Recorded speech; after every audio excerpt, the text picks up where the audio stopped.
Big boss Malayalam season 7 രാവിലത്തെ morning activity big boss കൊടുത്തിരിക്കുന്നത് PR work ഉള്ളവരും PR വർക്ക് ഇല്ലാത്തവരെയും കുറിച്ച് പറയാനാണ്.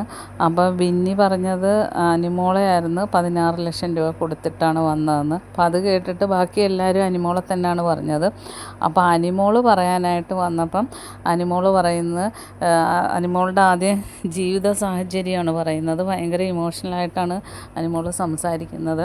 കാരണം ഞാനൊരു സാധാ കുടുംബത്തിലെയാണ്. അച്ഛൻ കൂലിപ്പണിക്കാരനായിരുന്നു.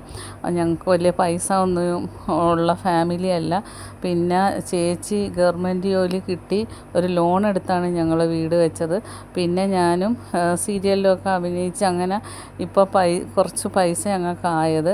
അപ്പം PR വർക്ക് കൊടുക്കാനൊന്നും ഇത്രയും ലക്ഷം രൂപ ഞങ്ങളുടെ കയ്യിലില്ല എന്നാണ് പറഞ്ഞു വരുന്നത് അനിമോള്. അപ്പോൾ എല്ലാവരും ഇങ്ങനെ അനിമോളെ പറഞ്ഞപ്പോൾ അനിമോൾക്ക് ആകെ വിഷമമായിപ്പോയി.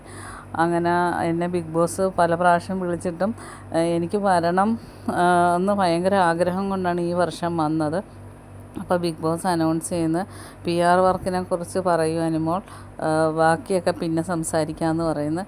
അപ്പോൾ അനിമോൾ പറയുന്നത് ഇവിടെ ഇരിക്കുന്ന അക്ബറും ആര്യനും എല്ലാവരും PR വർക്ക് വന്നിട്ടുള്ളതെന്ന് എനിക്കറിയാം. ബിന്നിയാണ് ഏറ്റവും കൂടുതൽ കൊടുത്തിരിക്കുന്നത്. എന്നെ പറഞ്ഞുകൊണ്ടല്ല, ഞാൻ അല്ലാതെ അറിഞ്ഞതാണ് എന്ന് പറയുന്നത്. പക്ഷേ അനിമോൾക്ക് PR വർക്ക് കൊടുക്കേണ്ട ആവശ്യമില്ല അത്രയും ലക്ഷം രൂപ. അനിമോള് ഒരു സെലിബ്രിറ്റി ആയതുകൊണ്ട് തന്നെ ഒരുപാട് ലക്ഷം ഫോളോവേഴ്സ് ഉണ്ട്.